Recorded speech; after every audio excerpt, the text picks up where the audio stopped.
안녕하세요. 충치예방연구회 운영위원 예방치과 전문의 이병진입니다. 지난 영상에서 충치가 어떻게 생기는지 제가 간단명료하게 소개해드렸죠? 그럼 충치 예방을 위해서 뭘 먹어야 할까요? 아니면 먹지 말아야 할까요?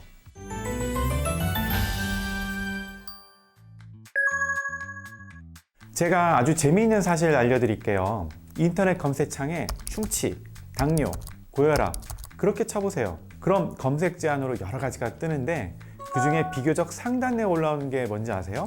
바로 충치에 좋은 음식, 당뇨에 좋은 음식, 고혈압에 좋은 음식이에요.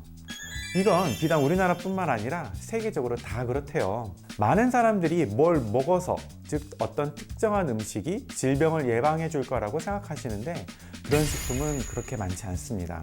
공인된 기능성 식품을 섭취해야 효과가 있는 것이지 일반적인 음식 중에서 특정한 음식이 특정한 질병이나 증상에 효과가 있는 경우는 그렇게 많지 않습니다. 특히나 충치는 뭘 먹기보다는 안 먹어야 덜 생깁니다. 충치를 유발하는 음식, 그리고 거기에 들어있는 성분이 있거든요. 기본적으로 충치를 유발하는 세균이 영양분으로 사용할 수 있는 영양소는 다 충치를 유발합니다. 그런데 이 세균들이 단백질이나 지방을 제대로 대사하지는 못해요. 그런데 대표적으로 설탕, 즉 탄수화물은 영양분으로 아주 잘 활용합니다. 탄수화물 중에서도 통곡물이나 큰 분자로 되어 있는 음식은 분해하는 데 오래 걸리고 그러다 보니 꿀꺽 삼켜서 입안에서 사라지니까 세균들이 별로 안 좋아해요.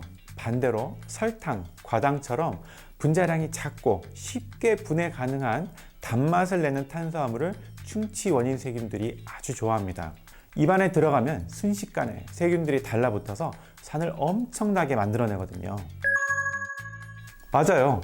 모든 사람한테 다 똑같은 것은 아니고 특히나 탄수화물, 설탕에 충치가 잘 생기는 사람들이 있어요. 이런 분들은 입안에 충치를 유발하는 세균이 많거나 입안에 들어간 탄수화물, 설탕이 빨리 소화되지 않고 남아있는 분들이에요. 그리고 평소에 구강 관리를 잘 안 하는 분도 당연히 취약할 수밖에 없죠.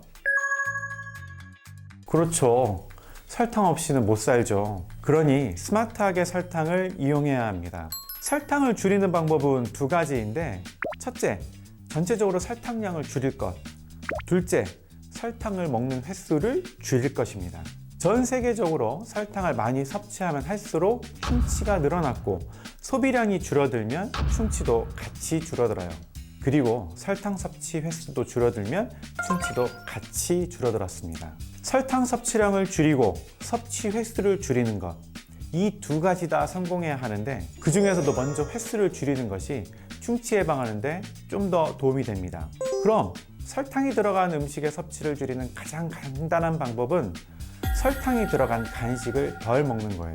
하루 2번 간식을 먹었다면 한 번으로 줄이고 간식을 안 먹는 것도 아주 좋은 방법이죠.